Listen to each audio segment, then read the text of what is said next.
Hello,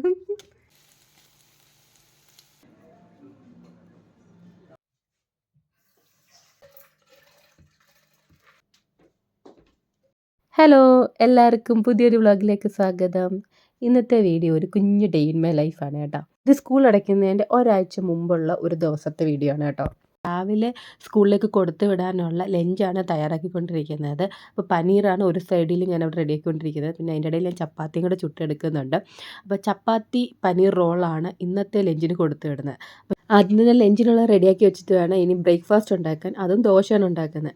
അപ്പോൾ തന്നെ വിവാൻകുട്ടി റെഡിയായിട്ട് വന്നിട്ട് കുറച്ച് നേരം പിയാനോ പ്രാക്ടീസ് ചെയ്യുകയാണ് കേട്ടോ.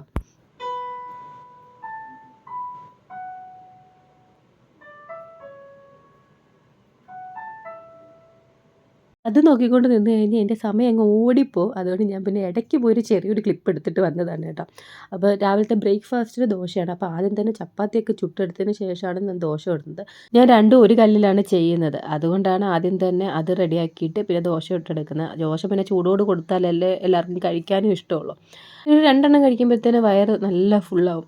അപ്പോൾ ഇത് എന്ന് പറഞ്ഞാൽ കുറച്ച് തൈരും പുതിനയും ഒക്കെ ഇട്ടിട്ടുള്ള ഒരു ചെറിയൊരു സോസ് പോലെ റെഡിയാക്കിയാണ്. ഇത് ടൊമാറ്റോ സോസാണ്. എന്നിട്ട് ഇതെല്ലാം കൂടെ ഇതുപോലെ ഒന്ന് ചെയ്തിട്ട് ഒന്ന് റാപ്പ് ചെയ്തെടുക്കുകയാണ് കേട്ടോ ചെയ്യുന്നത്. ഇനി ഓരോരുത്തരെയായിട്ട് വിളിച്ചിട്ട് ഇനി ദോശയൊക്കെ കൊടുക്കണം. അപ്പോൾ വർഷക്കുട്ടി റെഡി ആവുന്നതേ ഉള്ളൂ. ഞാനും വിമാനമാണ് ആദ്യം ഇറങ്ങുന്നത്. പിന്നെ ഏട്ടനും ചില സമയത്ത് നമ്മുടെ കൂടെ തന്നെ ഇറങ്ങും. അങ്ങനെ ചുട്ടൊക്കെ വെച്ചു. ഇപ്പോൾ വർഷക്കുട്ടിക്കൊക്കെ ഞാൻ ഇങ്ങനെ റെഡിയാക്കി ഇവിടെ വെക്കത്തേ ഉള്ളൂ കേട്ടോ. അങ്ങനെ ചൂടോട് ചുട്ട് കൊടുക്കാനുള്ള സമയമൊന്നും എനിക്കില്ല. കാരണം ഞാൻ പോയി കഴിഞ്ഞിട്ട് അരമണിക്കൂർ ശേഷമാണ് അവൾ പോകുന്നത്. അങ്ങനെ ഞങ്ങൾ രണ്ടുപേരും പെട്ടെന്ന് റെഡിയായി ഇറങ്ങി. എനിക്കിന്നൊരു 5 മിനിറ്റ് മാത്രമേ കിട്ടിയുള്ളൂ റെഡിയാവാൻ. ഇനി ഓടിയാൽ മാത്രം തന്നെ ബസ് കിട്ടത്തുള്ളൂ. ഏട്ടന് ലേറ്റ് ആയിട്ടുണ്ട്. ഏട്ടനൊന്നും കൊണ്ട് ഓടിപ്പോകുന്നുണ്ട്. അങ്ങനെ ഞങ്ങൾ ഓടി പിടിച്ചെത്തിയപ്പോഴത്തേന് ബസ് അവിടെ വന്ന് കിടപ്പുണ്ട്. ഞങ്ങൾ വന്ന് നിന്നത് അപ്പോഴത്തേന് ബസ് കറക്റ്റായിട്ട് എടുത്തു. ഈ ബസ് പോയി കഴിഞ്ഞാൽ പിന്നെ അരമണിക്കൂർ വെയിറ്റ് ചെയ്യണം. അപ്പോഴത്തേന് സമയം 8:45 കഴിയും. സ്കൂൾ സ്റ്റാർട്ടാവുകയും ചെയ്യും. സ്കൂളിൽ പോയി അങ്ങനെ ലേറ്റായി പോവുകയാണെങ്കിൽ പിന്നെ നമ്മളവിടെ എന്തുകൊണ്ടാണ് ലേറ്റായി എന്നുള്ള ലെറ്ററൊക്കെ എഴുതി കൊടുക്കണം. ഇതുവരെ നമ്മളിതുവരെ ലേറ്റായിട്ടൊന്നുമില്ല. എപ്പോഴും ഈ കറക്റ്റ് ബസ് പിടിച്ച് തന്നെ പോകാറുണ്ട്. ഇനിയിപ്പോൾ അടുത്ത അക്കാഡമിക് ഇയർ മുതൽ വേറെ സ്കൂളുകളിലോട്ട് മാറ്റണമെന്ന് എന്തായാലും തീരുമാനിച്ചിട്ടുണ്ട്. കാരണം ഇപ്പോഴത്തെ ഈ ഓട്ടം ഇനി വിൻ്റർ ടൈമിലൊന്നും നടക്കത്തില്ല. അപ്പോൾ അതുകൊണ്ട് എന്തായാലും മാറ്റണം എന്നാണ് വിചാരിച്ചുകൊണ്ടിരിക്കുന്നത്. ഇപ്പം നമുക്ക് കുഴപ്പമില്ല. മഴയായാലും വെയിലായാലും കുറച്ച് വെട്ടവും വെളിച്ചമുള്ള സമയമാണല്ലോ. അതുകൊണ്ട് നമുക്കിങ്ങനെ ഓടിക്കൊണ്ട് പോയി വിടാനൊക്കെ പറ്റുന്നുണ്ട്. അതിനുശേഷം ഞാൻ പിന്നെ ജിമ്മിലൊക്കെ പോയി. ജിമ്മിൽ പോയതിന് ശേഷം വീഡിയോ ഒന്നും എടുത്തിട്ടുണ്ടായിരുന്നില്ല. അങ്ങനെ തിരിച്ച് വീട്ടിലെത്തി. വന്ന ഉടനെ തന്നെ ഇവിടെ കുറേ പാത്രങ്ങളൊക്കെ ഡൈനിങ് ടേബിളിൽ ഇരിപ്പുണ്ട്. എല്ലാവരും കഴിച്ചതൊക്കെ 1, 2 പാത്രങ്ങളൊക്കെ കൊണ്ടൊക്കെ വെച്ചിട്ടുണ്ട്. ബാക്കി ഡൈനിങ് ടേബിളൊക്കെ ഒന്ന് വൃത്തിയാക്കി നേരെ കിച്ചണിലേക്ക് കയറി. ഫസ്റ്റ് എനിക്കെന്തെങ്കിലും കഴിക്കാനും ഉണ്ടാക്കണം. രാവിലെ ചപ്പാത്തി ഉണ്ടാക്കിയതിരിപ്പുണ്ട്. പക്ഷേ പനീറൊക്കെ തീർന്നു പോയി. കാരണം കുറച്ചേ ഉണ്ടായിരുന്നുള്ളൂ. അപ്പോൾ 2 പേർക്ക് ലഞ്ചിന് കൊടുത്തപ്പോൾ തന്നെ അത് ഫുള്ളായി. പിന്നെ ഏട്ടൻ ഇന്ന് ഫുഡ് കൊണ്ടുപോയിട്ടില്ല. ഓഫീസിൽ നിന്നാണ് കഴിക്കുന്നത്. അപ്പോൾ ഞാൻ വിചാരിച്ചു ചപ്പാത്തി എനിക്ക് കറിയില്ലാത്തത് കൊണ്ട് എന്തെങ്കിലും ഒരു കൊത്തു ചപ്പാത്തി രീതിയിലാക്കാമെന്ന് വിചാരിച്ച് മുട്ടയൊക്കെ ഇട്ടിട്ട്. അപ്പം ചപ്പാത്തി ഇതുപോലെ കത്രിക വെച്ച് ചെറുതായിട്ട് ഇങ്ങനെ ഒരു നൂഡിൽസ് ഷേപ്പിലൊന്ന് കട്ട് ചെയ്തെടുത്തിട്ടുണ്ട്. പിന്നെ ഫ്രിഡ്ജിൽ ഇരിക്കുന്ന വെജിറ്റബിൾസൊക്കെ എടുത്തു. പ്രത്യേകിച്ച് ഒരുപാട് വെജിറ്റബിൾസ് ഒന്നും ഉണ്ടായിരുന്നില്ല. ഒരു ക്യാരറ്റ് എടുത്തു, തക്കാളി, ഒരു തക്കാളി, ഒരു ഒണിയൻ അത്രേ എടുത്തിട്ടുള്ളൂ. അപ്പം ക്യാരറ്റ് ഇതുപോലെ പീലർ ഉപയോഗിച്ച് പീൽ ചെയ്തതിന് ശേഷം ആ പീലർ കൊണ്ട് തന്നെ ഞാനിങ്ങനെ സ്ലൈസായിട്ട് ഇങ്ങനെ എടുക്കും കേട്ടോ. അത് നമ്മൾ ഇതുപോലെ ചേർക്കുന്ന സമയത്ത് പെട്ടെന്ന് വെന്ത് വരികയും ചെയ്യും. നല്ല ടേസ്റ്റ് എല്ലാം കൂടെ ആ ഒരു മിക്സായിട്ട് വരാൻ. അങ്ങനെ ഒരു തക്കാളിയും കൂടെ എടുത്തിട്ടുണ്ട് കേട്ടോ. അപ്പോൾ ഇനിയിപ്പം പാനിലേക്ക് കുറച്ച് ബട്ടറും കൂടി ഇട്ട് കൊടുത്തിട്ട് ഇതിനെല്ലാം കൂടെ ഒന്ന് നന്നായിട്ടൊന്ന് വഴറ്റിയെടുക്കണം. ഞാൻ സെപ്പറേറ്റ് ഓരോന്നോരോന്ന് വഴറ്റാൻ വേണ്ടിയൊന്നും നിൽക്കില്ല. എല്ലാം കൂടെ ഒന്നിച്ചങ്ങ് ഇട്ട് കൊടുക്കും. ക്യാപ്സിക്കം ഉണ്ടായിരുന്നെങ്കിൽ അതും കൂടെ ചേർത്ത് കൊടുത്തേനെ. ക്യാപ്സിക്കം രാവിലെ പനീർ ഉണ്ടാക്കിയപ്പോഴേ കഴിഞ്ഞു. ഇനിയിപ്പോൾ എല്ലാം വാങ്ങണം. അപ്പോൾ ഇനിയിപ്പോൾ വീക്കെൻഡ് ആകുമ്പോഴാണല്ലോ നമ്മൾ പോകുന്നത്. അപ്പോൾ ഇതിലേക്ക് കുറച്ച് ഉപ്പ് ഞാൻ ആ ഒരു വെജിറ്റബിൾസിന് മാത്രമുള്ളത് ആദ്യം ചേർത്ത് കൊടുക്കുന്നുണ്ട്. പിന്നെ അതപ്പോഴത്തേനും ഒന്ന് വഴണ്ട് വരുന്ന സമയത്തേക്ക് ഞാനിവിടെ കുറച്ച് ക്ലീനിങ്ങും കൂടെ ചെയ്യുന്നുണ്ട് കൂട്ടത്തിൽ തന്നെ. അപ്പോൾ ഇനി ഒരു 2 മുട്ടയും കൂടെ അതിലേക്ക് ചേർത്ത് കൊടുക്കാം. അപ്പം പിന്നെ കുറച്ച് കാർബോഹൈഡ്രേറ്റും വെജിറ്റബിൾസും പ്രോട്ടീനും എല്ലാം ആവുമല്ലോ. ഒരു ബാലൻസ്ഡ് ഡയറ്റ് പോലെ ആകും. ഡയറ്റൊക്കെ നോക്കുന്നവർക്ക് നല്ലതാണ്. ഞാൻ അങ്ങനെ ഭയങ്കരമായിട്ട് ഡയറ്റൊന്നും നോക്കുന്നൊന്നുമില്ല കേട്ടോ. ഞാൻ പറഞ്ഞതാണ്. ഞാൻ ഇപ്പം കുറച്ച് ഇങ്ങനെയൊക്കെ ശ്രദ്ധിക്കാറുണ്ട്. കാരണം എല്ലാം കൂടെ ഒന്ന് ഉൾപ്പെടുത്താൻ വേണ്ടി കുറച്ച് കാർബ്സ്, കുറച്ച് വെജിറ്റബിൾസ്, കുറച്ച് പ്രോട്ടീന് എല്ലാം കൂടെ അങ്ങനെ ഒരു ബാലൻസായിട്ട് കഴിക്കുമ്പോൾ നമുക്ക് നല്ലതാണ്. പെട്ടെന്ന് ഫില്ലാവുകയും ചെയ്യും. ഹെൽത്തി ആണല്ലോ. അപ്പോൾ ഇനിയിപ്പം മുട്ട ഇട്ട് കൊടുത്തതിന് ശേഷം കുറച്ച് കുരുമുളകും ഇച്ചിരി ഉപ്പും കൂടി ഇട്ട് കൊടുത്തു ആവശ്യത്തിനുള്ള. പിന്നെ നമ്മുടെ ചപ്പാത്തിയും കൂടെ വേറെ ഒരു മസാല ഞാൻ ഇതിലേക്ക് ചേർത്തിട്ടില്ല. ചില സമയത്ത് ഞാൻ ഈ മഞ്ഞൾപ്പൊടി, മുളക് പൊടി, ഗരം മസാലയൊക്കെ ചേർക്കും. ഇന്ന് അതൊന്നും ചേർക്കാനുള്ളൊരു മൂഡ് തോന്നിയില്ല. ഇങ്ങനെ കഴിക്കാൻ തോന്നി. ഉപ്പും കുരുമുളകും മാത്രം ഇട്ടിട്ട്. പക്ഷേ അതും ഒരു പ്രത്യേക ടേസ്റ്റാണ് കേട്ടോ.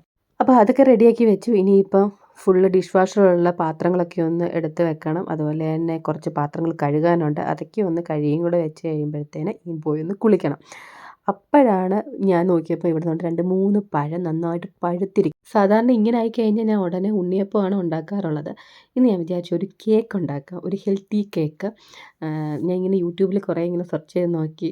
പിന്നെ എൻ്റേതായ രീതിയിൽ ഞാനങ്ങ് വിചാരിച്ചു ശരി ഒരു കേക്ക് ഉണ്ടാക്കി കളയാണ്. അങ്ങനെ കുറച്ച് ബട്ടർ മെൽറ്റ് ചെയ്തെടുക്കുന്നുണ്ട്. പിന്നെ 3 പഴവും ഞാൻ എടുക്കുന്നുണ്ട്. എന്തായാലും ഇനി ഇത് വെച്ചിരുന്നാൽ വേസ്റ്റായി പോകും. എന്നാൽ പിന്നെ കേക്ക് ആക്കിയെങ്കിൽ എല്ലാവരും കഴിക്കുമല്ലോ. പിന്നെ ഒരു 3 മുട്ട എടുക്കുന്നുണ്ട് കേട്ടോ. അപ്പോൾ ഇത്രയും പഴത്തിൻ്റെ ആവശ്യം ഇല്ലായിരുന്നു. ഉണ്ടാക്കി വന്നപ്പോൾ എനിക്ക് തോന്നി ഒരു 2 പഴത്തിൻ്റെ മതിയായിരുന്നു. പിന്നെ ഞാൻ കളയണ്ടാന്ന് വിചാരിച്ച് കുറച്ച് ക്വാണ്ടിറ്റി അധികമാക്കിയാണ് ചെയ്തത്. പിന്നെ ഇതിലേക്ക് ബട്ടർ മെൽറ്റ് ചെയ്ത് ഒഴിക്കണം. അപ്പോഴാണ് വർഷിക്കുട്ടിയുടെ ഫോൺ വന്നത്. ഉച്ചയ്ക്ക് ശേഷം ഉണ്ട്. പക്ഷേ കിറ്റ് എടുക്കാതാണ് പോയതെന്ന്. അപ്പോൾ അതെടുക്കാൻ വേണ്ടിയാണ് ഓടിയെത്തിയത്. അപ്പം ഞാൻ താഴെ കൊണ്ടുപോയി കൊടുത്തു. അപ്പം നോക്കിയപ്പോൾ അതല്ല പോലും. അപ്പം വേറെ വേണമെന്ന്. അപ്പം പിന്നെ തന്നെത്താനെ വന്ന് എടുത്തിട്ട് പോവുകയാണ്. അപ്പോഴത്തേനും ഞാൻ തിരിച്ച് വന്നപ്പോഴത്തേനും എൻ്റെ ബട്ടർ മെൽറ്റായിട്ട് ഇരിപ്പുണ്ടായിരുന്നു. അപ്പോൾ അതും കൂടെ ഒഴിച്ചിട്ടുണ്ട്. പിന്നെ മധുരത്തിനുള്ള പഞ്ചസാര ചേർത്ത് കൊടുക്കുന്നുണ്ട്. ഒരു 1/2 കപ്പ്.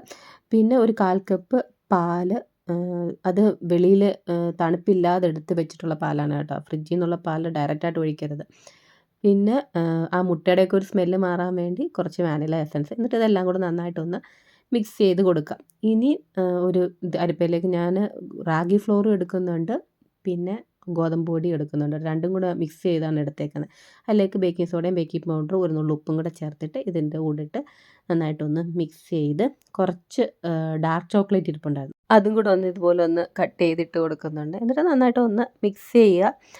എന്നിട്ട് ഇനി ബേക്കിംഗ് ട്രേയിൽ വെച്ചിട്ട് നമുക്കിനി ബേക്ക് ചെയ്തെടുക്കാം. അപ്പോൾ ഞാൻ ഒരു ബേക്കിംഗ് പേപ്പറും കൂടെ വെച്ച് കൊടുക്കുന്നുണ്ട്. അപ്പോൾ ആകുമ്പം നമുക്ക് എടുക്കുന്ന സമയത്ത് നല്ല ക്ലീനായിട്ട് കിട്ടുമല്ലോ. ശരിക്കും പറഞ്ഞാൽ ഞാൻ ഈ റെസിപ്പി കണ്ടപ്പം മൈദയിലാണ് അവരുണ്ടാക്കിയിരുന്നത്. അപ്പോൾ ഞാൻ മൈദയ്ക്ക് പകരമാണ് ഈ ഗോതമ്പ് പൊടി റാഗി ഫ്ലോർ എടുത്തിരിക്കുന്നത്. ഇതിൻ്റെ മുകളിലേക്കും കുറച്ച് ചോക്ലേറ്റിൻ്റെ ഒരു പീസസ് ഇട്ട് കൊടുക്കുന്നുണ്ട്. കുറച്ച് വാൾനട്ടും കൂടി ഇതുപോലെ ഒന്ന് ഗ്രേറ്റ് ചെയ്തിട്ട് കൊടുക്കുന്നുണ്ട്. അപ്പോൾ ഇനി ഇതിനെ ബേക്ക് ചെയ്യാൻ വെക്കണം. ഒരു 180 ഡിഗ്രിയിൽ എനിക്കൊരു 45 മിനിറ്റ് എടുത്തിരുന്നു ഇതൊന്ന് വെന്ത് കിട്ടാൻ വേണ്ടി. അപ്പോൾ ഞാനിവിടെയൊക്കെ ഒന്ന് വൃത്തിയാക്കിയിട്ട് ഇനി നേരെ പോയി ഒന്ന് കുളിച്ച് റെഡി ആയിട്ട് വരാം. നല്ല വിശപ്പുണ്ട്. ഞാൻ വന്നപ്പോൾ തൊട്ട് ഒന്നും ഇരുന്നിട്ടില്ല. അപ്പോൾ ഇനിയും പോയി സ്വസ്ഥമായിട്ട് ഇരുന്നൊന്ന് ഫുഡ് കഴിക്കണം. ഇനി കഴിച്ചിട്ട് വേണം ഇനിയിപ്പോൾ വിവാൻകുട്ടിയെ വിളിക്കാൻ വേണ്ടി പോകാൻ. അപ്പോഴത്തേന് സമയമായിട്ടുണ്ട് കേട്ടോ. ഞാൻ കഴിച്ചിട്ട് വരുമ്പോഴത്തേന് നമ്മുടെ കേക്കും റെഡി ആയിട്ട് വരും. അപ്പോൾ നല്ല ടേസ്റ്റ് ഉണ്ടായിരുന്നു. നല്ല രസമുണ്ടായിരുന്നു കഴിക്കാൻ കേട്ടോ. ഈ കൊത്ത് ചപ്പാത്തി പ്രത്യേകിച്ച് മസാലയൊന്നുമില്ല. സിമ്പിളാണ്. പക്ഷെ നല്ല ടേസ്റ്റ് ഉണ്ടായിരുന്നു. അപ്പോഴത്തേന് കേക്കും റെഡി ആയിട്ട് വന്നു. ഞാൻ സ്ക്വേഴ്സ് ഇട്ട് കുത്തി നോക്കിയപ്പോൾ നന്നായിട്ട് കുക്കായിട്ടുണ്ട്. ഇതായിരുന്നു കേക്കിൻ്റെ ലുക്ക്. ഇന്ന് വിവാനെ വിളിക്കാൻ വേണ്ടി എൻ്റെ ഫ്രണ്ടിൻ്റെ മോളും കൂടെ വന്നിട്ടുണ്ടായിരുന്നു. അപ്പം നമ്മൾ കാറിൽ പോയിട്ടാണ് വിവാനെ വിളിച്ചുകൊണ്ട് വന്നത്. എന്നിട്ട് അവർക്ക് കുറച്ച് സാധനങ്ങളൊക്കെ മേടിക്കാനുണ്ടായിരുന്നു ആസ് ഡേയിൽ. അപ്പോൾ അത് മേടിക്കാൻ വേണ്ടി കയറിയതാണ്. അപ്പം ഞാനും വിവാനും കൂടെ ചുമ്മാ ഇങ്ങനെ അങ്ങോട്ടും ഇങ്ങോട്ടും ഒക്കെ നോക്കിക്കൊണ്ട് നടക്കുന്നത്. എനിക്ക് പ്രത്യേകിച്ചൊന്നും വാങ്ങാനുണ്ടായിരുന്നില്ല. എൻ്റെ ഫ്രണ്ടിൻ്റെ പേര് ജീന എന്നാണ്. മലയാളിയാണ്. അപ്പോൾ മോള് പഠിക്കുന്നത് വശിക്കുട്ടിയുടെ സ്കൂളിലാണ്. ഇന്ന് അവർക്ക് ക്ലാസ് ഇല്ലായിരുന്നു. അപ്പോൾ അതുകൊണ്ടാണ് രണ്ടുപേരും കൂടെ ഇറങ്ങിയത്. മോളെ നേരത്തെ സ്കൂളിൽ നിന്ന് പിക്കപ്പ് ചെയ്യാൻ വരുന്ന സമയത്താണ് ഞങ്ങൾ ഇടയ്ക്കിടയ്ക്ക് വിമാനയിൽ കൂടെ ഇങ്ങനെ പിക്കപ്പ് ചെയ്യാൻ പോവും. അങ്ങനെ ഇന്നത്തെ ദിവസവും ഞാൻ പറഞ്ഞാൽ വരണ്ടാന്ന്. പിന്നെ പറഞ്ഞില്ല കുഴപ്പമില്ല ഞങ്ങൾ ഫ്രീ ആയിട്ടിരിക്കുമെന്ന് പറഞ്ഞിട്ട് എൻ്റെ കൂടെ വന്നതാണ്. അങ്ങനെ സാധനങ്ങളൊക്കെ മേടിച്ചു. ഇനിയിപ്പോൾ നേരെ ഞങ്ങൾ വീട്ടിലേക്ക് പോവാണ് കേട്ടോ. വർഷക്കുട്ടി ഓൾറെഡി വീട്ടിൽ വന്നിട്ടുണ്ടാവും. അങ്ങനെ ഇന്നത്തെ കറക്കമൊക്കെ കഴിഞ്ഞു. അങ്ങനെ വീട്ടിലെത്തിയപ്പോൾ ജീനയും ഒരു കേക്ക് കൊടുത്തിട്ടുണ്ടായിരുന്നു. അത് ബ്ലൂബെറി കേക്കാണ് കേട്ടോ. അപ്പോൾ ഞാൻ പറയുകയും ചെയ്തു ഇന്ന് മൊത്തത്തിൽ കേക്കിൻ്റെ ഒരു ദിവസമാണ്. ഇത് ഇവിടുന്ന് കോസ്കോയിൽ നിന്ന് മേടിച്ചിട്ടുള്ള കേക്കായിരുന്നു. നല്ല ടേസ്റ്റ് ഉണ്ടായിരുന്നു.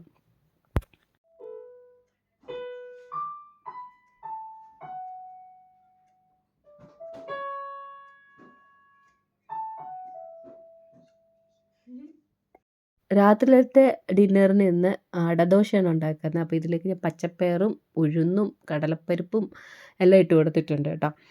ഇനി അരയ്ക്കുന്ന സമയത്ത് ഇതിലേക്ക് കുറച്ച് വെളുത്തുള്ളിയും വറ്റൽമുളകും ആവശ്യത്തിനുള്ള ഉപ്പും കൂടെ ചേർത്ത് ഞാനങ്ങ് അരയ്ക്കും. അപ്പം മാവ് റെഡി ആയിട്ടുണ്ട്. ഇനിയും കുറച്ച് നല്ലെണ്ണയിലേക്ക് ഇച്ചിരി പെരുംജീരകവും ചെറിയുള്ളി ഉണ്ടെങ്കിൽ അത് നല്ലത്, സവാള, പച്ചമുളക്, മല്ലിയില ഇതെല്ലാം കൂടെ വഴറ്റിയതിന് ശേഷം ഇതിലേക്ക് ഇട്ട് കൊടുക്കണം. ഇനി ഇതിലേക്ക് കുറച്ച് കായപ്പൊടിയും കൂടെ ചേർക്കുകയാണ് മാവിലേക്ക്. അപ്പോഴത്തേന് ഇതെല്ലാം നന്നായിട്ട് വഴണ്ട് വന്നു. ഇനി ചൂടാറിയതിന് ശേഷം വേണം മാവിലേക്ക് ഒഴിച്ചു കൊടുക്കുക. എന്നിട്ട് നന്നായിട്ട് മിക്സ് ചെയ്ത് അങ്ങോട്ട് വെക്കുക. ഞാൻ ഇപ്പോൾ ചുടാൻ പോകുന്നില്ല, എന്തായാലും കുറച്ച് കഴിഞ്ഞിട്ട് ചൂടോടുകൂടി ചുട്ട് കൊടുക്കാമെന്ന് വിചാരിച്ചു. അപ്പോഴത്തേന് ഏട്ടൻ ഓഫീസിൽ നിന്ന് എത്തി. അപ്പോൾ ഇന്ന് വിമാനയും കൊണ്ട് പിയാനോ ക്ലാസ്സിൽ പോകേണ്ട ദിവസമാണ്. അന്ന് ഞാൻ പോകുന്നില്ല. ഇപ്പോൾ വിവാൻ കൊണ്ട് ഇവിടെ ബുക്കും കാര്യങ്ങളൊക്കെ എടുത്തുകൊണ്ടിരിക്കുകയാണ്. പോകുന്ന സമയമാകുമ്പോൾ ഇങ്ങനെ പെട്ടെന്നൊരു പ്രാക്ടീസ് ഉണ്ടല്ലോ, അതാണ് ഇവിടെ ചെയ്തുകൊണ്ടിരിക്കുന്നത്. അങ്ങനെ ബുക്കൊക്കെ എടുത്തു റെഡിയായി ടാറ്റയൊക്കെ പറഞ്ഞ് പോകുന്നുണ്ട്. ബൈ. കീ എടുത്തോ? അങ്ങനെ കീയൊക്കെ എടുത്ത് കയ്യിൽ കൊടുത്തു. ആഴ്ചയിൽ ഒരു ദിവസമേ ഉള്ളൂ ക്ലാസ്. അപ്പം ആ ദിവസം പിന്നെ ഏട്ടൻ വന്നിട്ട് കൊണ്ടുപോകാറാണ് പതിവ്.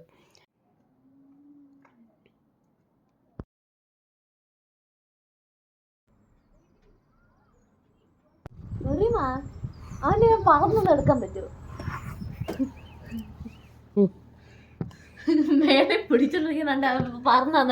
അല്ല, അവനറിയും. ഇതാ അവിടെ അവിടെ. ഇതെന്താ സംഭവം എന്ന് വെച്ചാൽ കാറിനുള്ളിൽ വെക്കുന്ന പെർഫ്യൂം ഉണ്ടല്ലോ, അതാണിപ്പോൾ എറിഞ്ഞു കൊടുത്തത്. കുറേ ദിവസമായി വീട്ടിൽ വാങ്ങിച്ച് വെച്ചിട്ട്. പക്ഷെ ഓരോ പ്രാവശ്യം താഴെ ഇറങ്ങി പോകുമ്പോഴും മറന്നു പോകും. പിന്നെ വന്നിട്ട് വെക്കാമെന്ന് വിചാരിക്കും. ഇപ്പം ഫോൺ ചെയ്ത് എന്നോട് പറഞ്ഞതാണ് എടുത്ത് എറിഞ്ഞു കൊടുക്ക് താഴോട്ടെന്ന്. അങ്ങനെ അതാണിപ്പോൾ എറിഞ്ഞു കൊടുത്തത്. അങ്ങനെ വശക്കുട്ടിക്ക് വിശക്കുന്നു എന്ന് പറഞ്ഞു. അപ്പം ഞാൻ ദോശ ചുടാൻ വേണ്ടി വന്നതാണ് കേട്ടോ. അപ്പം ഞാൻ ദോശയ്ക്ക് ചമ്മന്തി അരച്ചില്ല എന്നൊക്കെ പറഞ്ഞു. അപ്പം കുഴപ്പമില്ല, അവൾക്ക് പൊടി വെച്ച് മതിയെന്ന്. അപ്പോഴത്തേനും വിവാൻകുട്ടിയും ഏട്ടനും ക്ലാസ്സൊക്കെ കഴിഞ്ഞ് എത്തി. അരമണിക്കൂർ ഷടേന്നങ്ങ് പോകും. പോണതും അറിയാം, വരുന്നതും അറിയാം. അങ്ങനെ നല്ല ചൂടോടുകൂടി ദോശയൊക്കെ ചുട്ടുകൊണ്ടിരിക്കും. നല്ല അടിപൊളി ദോശയാണ് കേട്ടോ, നല്ല ടേസ്റ്റാണ്. അതുപോലെ തന്നെ നല്ല ഹെൽത്തിയാണ്. ഒന്ന് കഴിക്കുമ്പോൾ തന്നെ വയറ് അത്യാവശ്യം നിറയും, കാരണം ഫുള്ള് ദാലാണല്ലോ. അപ്പോൾ ഇന്നത്തെ ഈ കുഞ്ഞു വീഡിയോ ഇത്രയേ ഉള്ളൂ കേട്ടോ. അപ്പോൾ നിങ്ങൾക്ക് ഇഷ്ടപ്പെടുവാണെങ്കിൽ ഒന്ന് ലൈക്ക് ചെയ്യുക, ഷെയർ ചെയ്യുക, അതുപോലെ തന്നെ സബ്സ്ക്രൈബ് ചെയ്തൊന്ന് സപ്പോർട്ട് ചെയ്യുക.